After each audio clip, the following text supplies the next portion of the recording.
So Robert, coming up to 2 years anniversary of the famous vote to leave the EU, how are you feeling?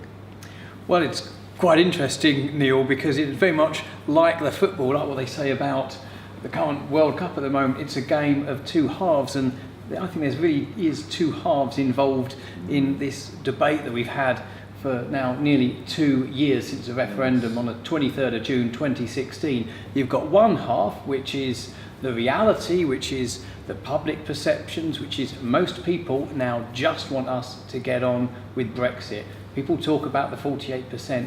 There is no 48% anymore. Even the majority of those who voted Remain want us to get on and get out of the European Union. What's more, they also want us to come out of the single market and the customs union. And that's probably a major reason why the 80% of MPs were elected at the last general election with a manifesto commitment to come out of the single market and the customs union. That's one half. The other half is, of course, media perceptions and the establishment, many of which on the BBC, similar-minded people making up many members of the House of Lords and other people, funded organisations who are receiving their donations from abroad, such as George Soros, funding hundreds of thousands of pounds into anti-Brexit activities. And that's the other half. So we've got the real world, and then we've got the media establishment world, and they're portraying things in two very different ways. But working in a university, I'm also aware that there are lots of real people who support the Remain cause. Now, you mentioned George Soros a moment ago. Who isn't British, doesn't live in Britain, doesn't vote in Britain, doesn't pay tax in Britain, has been convicted by a French court, perhaps unfairly, but he challenged the appeal, he challenged the conviction, didn't win, didn't succeed, that still stands in France. Is he a fit and proper person to be funding the Remain campaign in the UK, yes, trying to overturn the biggest democratic vote in our history? But it's interesting, isn't it, that there's been so much focus on the BBC and in The Guardian about claims of Russian influence over the Brexit vote, and yet there's very little about George Soros, the character who you've just assassinated, heavily involved in pushing this anti-democratic movement against the referendum result. And on Saturday, the 23rd, the anniversary of Brexit, if you go on Google and you search Brexit, you will get 3 or 4 pages of stuff about the Bollocks to Brexit march, all these different marches, all of which are to some extent, directly or indirectly, funded by George Soros. And that is what you will see.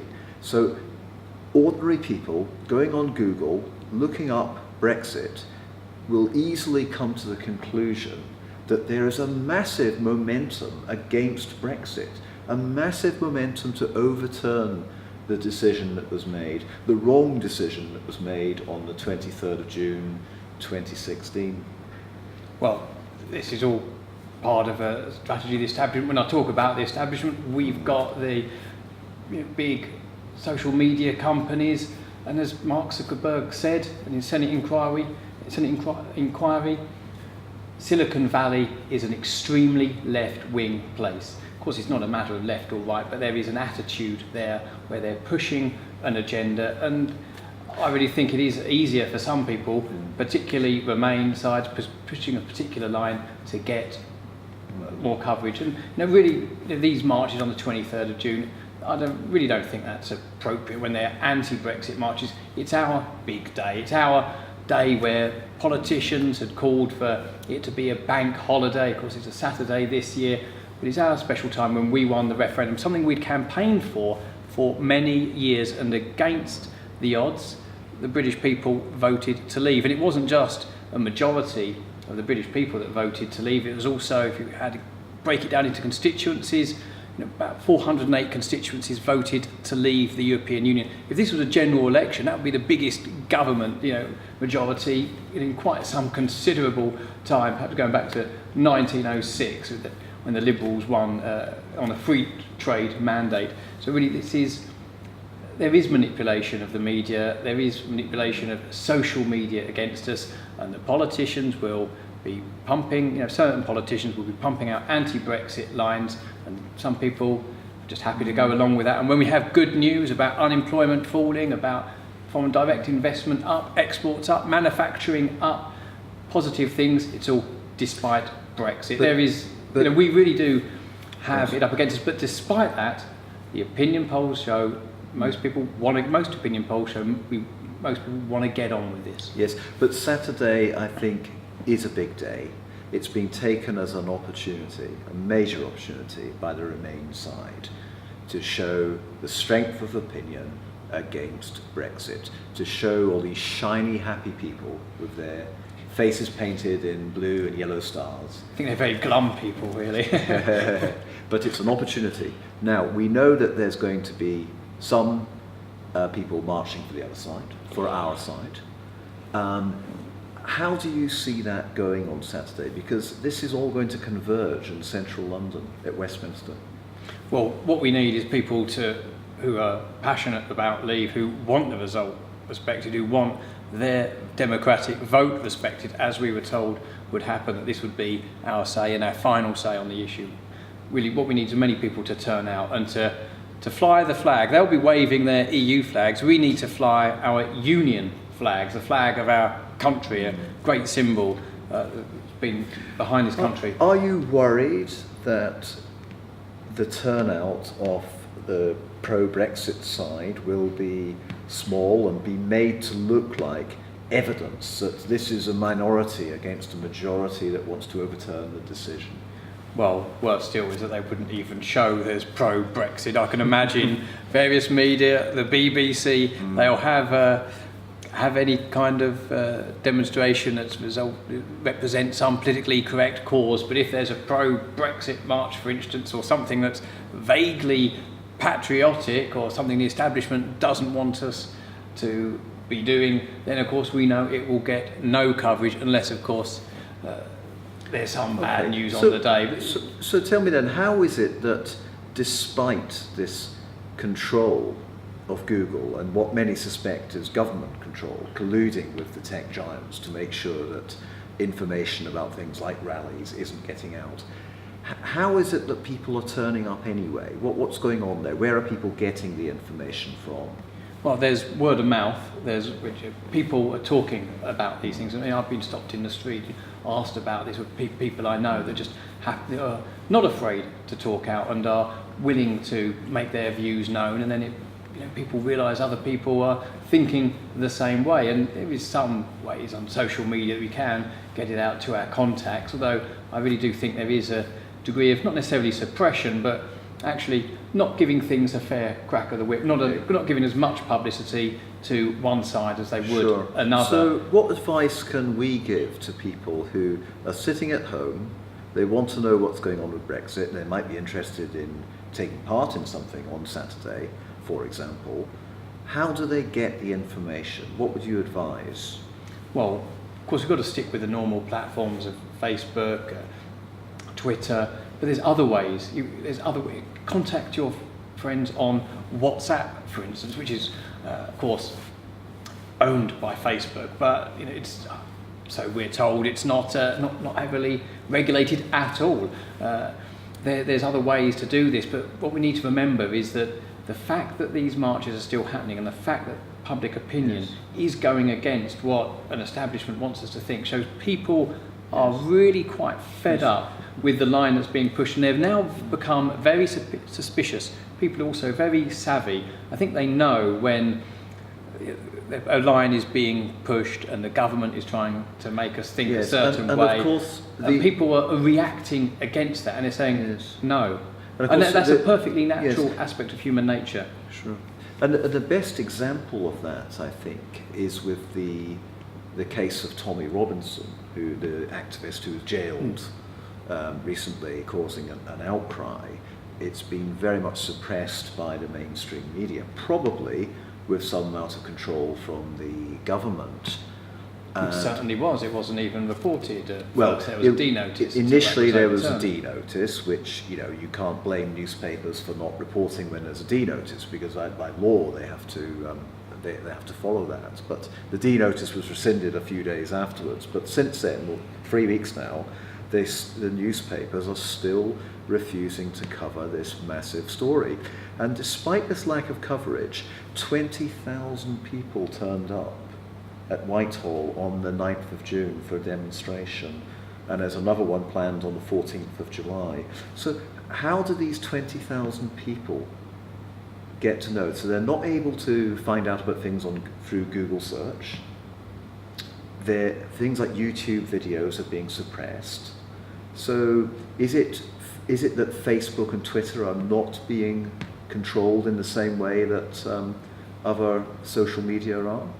Well, we suspect that on Facebook, as the people who are reviewing the news have a bias. It's long been thought, and this is there's empirical evidence to back that up, and we knew this from the Senate inquiry, and we suspected it for a long time. Yes, of course, some things will get out there.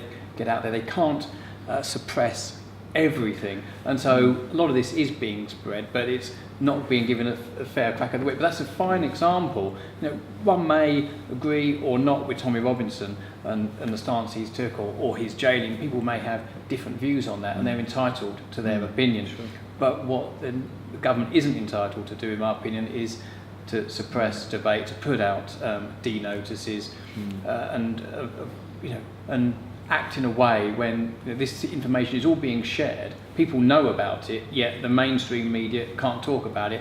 That's just not sensible. These old controls are not working anymore. It's actually arguably creating a counter narrative. It's creating a reaction, and people are really getting quite upset with being told what to think, and it's getting people's backs up. But playing devil's advocate a little bit here, you're very savvy about this, what's going on. I have found that even some colleagues who are usually very alert to what's going on in the world know very little about the Tommy Robinson situation. They know very little about the government controls on information over the last 3 weeks. So is there a danger that of wishful thinking on our part, that we're aware of what's going on, we know that there are people that are very frustrated about what's going on, but that actually that's a minority, and the large public out there just doesn't know that this is going on? Well, I think the wider public are very frustrated. To what degree do people have trust in politicians? People will vote, they'll support a particular party, but deep down, people, I think, have become quite sceptical, and it is actually bad for our democracy, because it will stop some people voting, it will stop people engaging, and then we're in territory which is not conducive to the natural good if people don't have trust. So the politicians need to behave in a way and be open and not be afraid of the public having a debate on issues they may not want. Let me tentatively take you onto that territory, the sort of unknown, uncharted territory.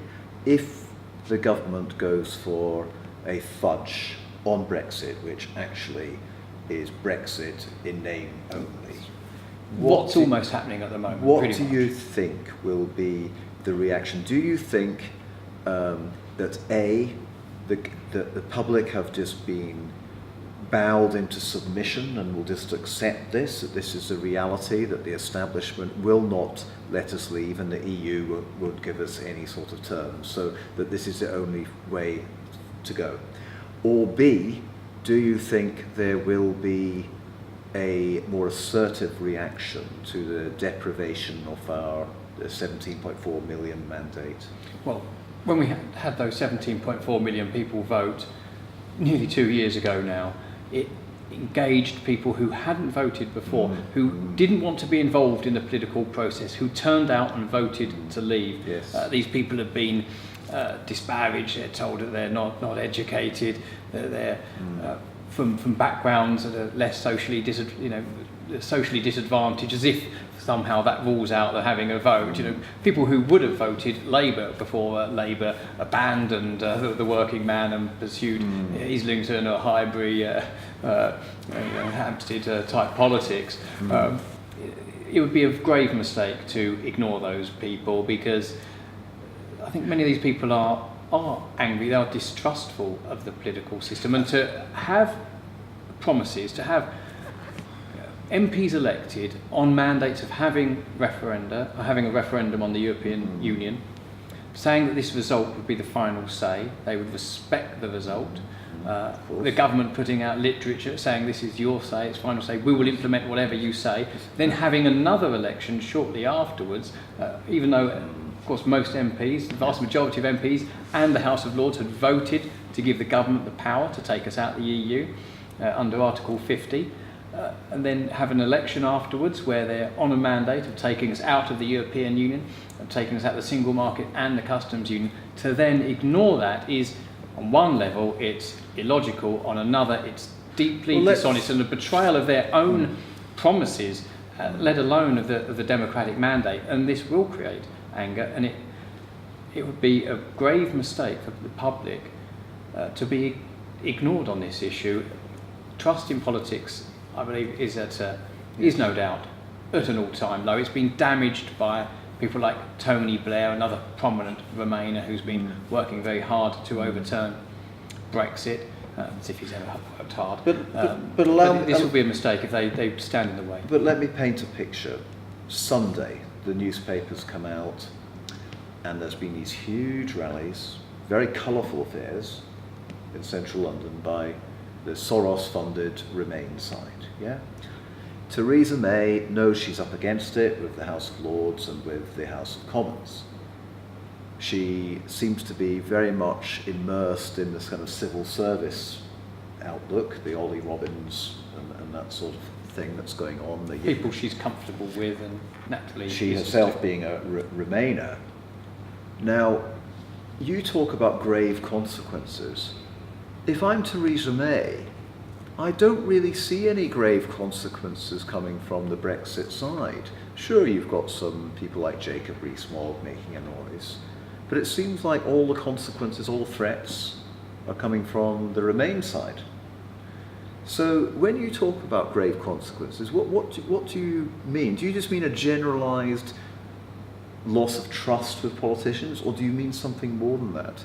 Because unless you mean something more than that, then I think Theresa May might not have much reason to be worried. Well, thinking long term, we see how the spin of New Labour undermine trust in politicians, where people now just think everything that's being said is just a soundbite. Of course, we've recently had Theresa May announcing a policy of extra funding for the NHS, which most people will support. But of course, they actually haven't identified the funds, and Philip Hammond has actually argued in Cabinet, apparently, that this money isn't available, and if it is, there's nothing else that's going to be available for any other projects, for any other increases in public expenditure. So it seems we have government that's being run on the day-to-day level, perhaps even hour by hour, thinking of what would be convenient to say at that time. That's not political leadership.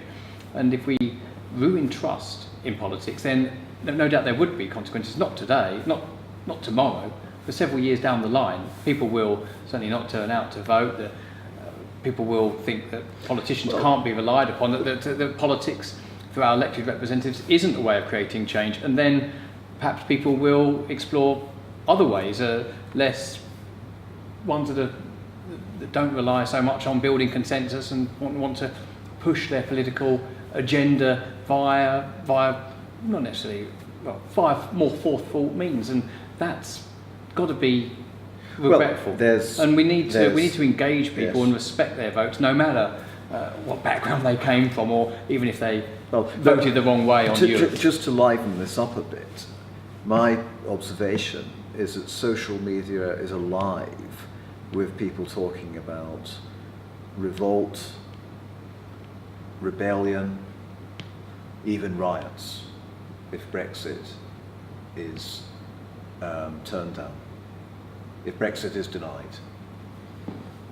don't think we're quite there yet. Because what we have is a lot of people who were, in a sense, the prominent people within the Brexit campaign, prominent leavers who are, they kind of accepted that, yes, okay, we'll be in the European Union for a few more years. The European Union essentially, of course, not actually formal members, but we'll still be following a lot of the rules, having essentially the same trade policy, same regulatory policy, allowing access to our fishing waters pretty much as before, still paying the European Union money. They're going to put up with that for a few more years. And people say, well, we've been in the EU for more than 4 decades. Okay, a few more years doesn't create a big difference. Well, actually, a lot of people are unhappy about that. But really, if after this transition phase, even if it goes through, and so far it's going through in a way that's very detrimental to our country, and of course, Theresa May has not actually been winning in Brussels at all. It's been concession after concession. Sure. She's not even been sticking to her own red lines at all, and that's this is well known and well established. But if there isn't movement further down the line, then people will be very distrustful. Whether that wouldn't necessarily result in riots, but we're at a stage where people are. Well, let me ask about the Bruges Group. Does the Bruges Group have some red lines? Does the Bruges Group have any suggested consequences if Brexit is denied? Now, I don't expect you or Barry Legg to be saying to the barricades, but would it be possible? Would it be something that might be considered as a sort of contingency to call for national action, even a workers' strike? Yeah, the general strike in Northern Ireland when there was a Sunningdale agreement, whether people protesting against that were right or wrong, but it goes to show that people can change national policy if they are willing to take action. That's not something that we're advocating, because we don't need to, because it's quite obvious that if the current Conservative government doesn't push through, or even attempt to push through, anything meaningful like Brexit, or is going to sign up to another deal after the transitional phase, people will not be voting Conservative in a significant way at the next general election. That people would just be sitting on their hands, and the surest way to bring this government down is for the government itself not to be doing what it said it would, and people would just be very angry about that, again, and rightly so. Again, let me push you on specifics here. So it seems to me that what Theresa May's government is doing is it's kicking cans down the road. So there isn't an obvious flashpoint where we're told this is the Brexit you're getting, and that therefore we can see, right, we don't like that, or we'll accept that, or whatever. There isn't a clear moment like that. So we have transition periods. Well, these things can just happen. They're flashpoints. Yes. There's issues. They're bubbling away under the surface. But at the moment that they turn into actual anger, and perhaps even specific calls to action. Not that this is something we're looking at. These things happen almost spontaneously, but politicians would be wise not to create the scenario in which this can occur in the first place. We might see protests against the House of Lords if they continue to stand in the way. It's going to really affect our constitution, and perhaps that'll be for the better. But one can never predict. People were aware in the Soviet Union that there was dissent, and we certainly saw things reaching a point where becoming a crisis, and the temperature was rising. But when it finally collapsed, when people in the Baltic states pushed for their own independence, these things can happen often just need a small spark to set it off. Maybe the government is being wise, by not allowing there to be a time or a point where we can clearly see what we're getting. There's a transition, and then there's a transition beyond the transition, and then there's another transition, and we never quite get there, and perhaps that's the plan all along, that we don't ever get there. So there doesn't seem to be a point where, we've got this Article 50 day coming up in, is it 29th of March next year? Yes, when we're presumably cease to be members of the Yes. European Union at 11 p.m. on Yes. the 29th of March. And the importance of that day is being watered down, isn't it, by the Yes. government? Yeah. The biggest impact would be that we would no longer have influence in the body which would continually No. be setting our No. rules and making our standards No. and taking our money. So, again, let me push you on this. So, Philip Hammond has already been caught saying that after the Article 50 date, things will look pretty much as they are now. He said that a few months back, didn't he? And I'm sure he still believes that. That's the way it's going. Yeah, okay. So, what can the Bruges Group do to inform the people that this is the point where your democratic mandate has been denied? This is what we're doing. We're continually pointing out about where the negotiations and the agreements that have existed between the government and the European already as part of the Article Yes. 50 process aren't actually delivering what we voted Yes, for. but at And the we're making moment- it clear and getting it out there. People realise that. Yes. Unfortunately, many politicians aren't actively engaging. They're bought into the line that if this is the best deal we can possibly get, or of course, if we don't support this, then Theresa May would be brought down, which would bring down the government, which would then lead to Jeremy Corbyn being in office. That is actually, I think, a false argument. Whenever we have a change of leader in the UK, a change of Prime Minister, Yeah. it doesn't normally create a general election. We can look back about when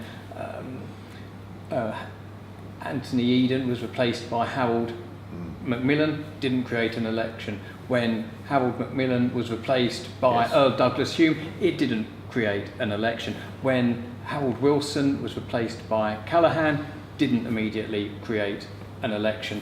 When John Major replaced Margaret Thatcher, again, no election. When Gordon Brown replaced Tony Blair, no election. When Theresa May replaced David Cameron, Yes. again, no election. It is not our constitution where Okay. politics. So we have an election straight after we have a change of Prime Minister. Indeed, Theresa May wasn't going to hold the election until she decided on her walking holiday, see, where the air was very thin, no doubt, believe, to hold that it yes. would be a good idea. So the government wouldn't Yeah. fall, and even if it did, it doesn't necessarily mean, as night follows day, that Jeremy Corbyn would win. Arguably, we reached that. And if there was a new Prime Minister, someone who was committed to delivering Brexit, perhaps who that would be, if that was the scenario, if indeed Theresa May was brought down, which is not something I'm calling for. I'd rather Theresa May did what she promised she would do and delivered on the referendum mandate. See, the way then of course, so we shouldn't be afraid in the short term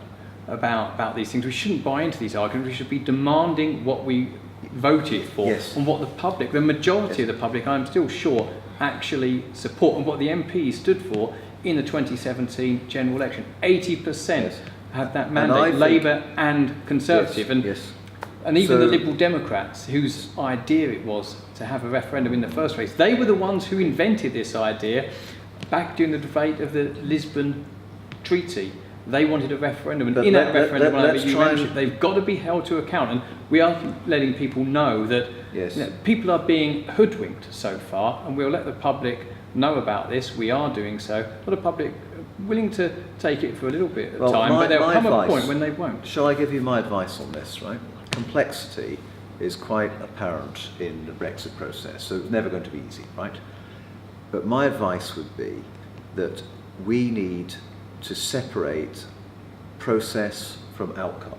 The government would like this whole thing to carry on as process. You need to be very clear, what are the outcomes? And when we reach an outcome point, that's when you need to say it, that this is the evidence. This is non-Brexit. Otherwise, we just get carried along in this process thing that's never ending. That's what the European Union wants, and it was arguably always inevitable that it would be this way, as long as we accepted the European Union's agenda. Recently, the Bruges Group, we had an Estonian politician, Professor Ivar Reig, who's both an academic, a man who knows history, and of course a lawyer, and he spoke about when Estonia was getting its independence from the Soviet Union. The Soviet Union had its own version of Article 50, that the satellite states of the USSR, countries like Estonia, could withdraw whenever they want. However, they then interpreted... the Soviet Union fell.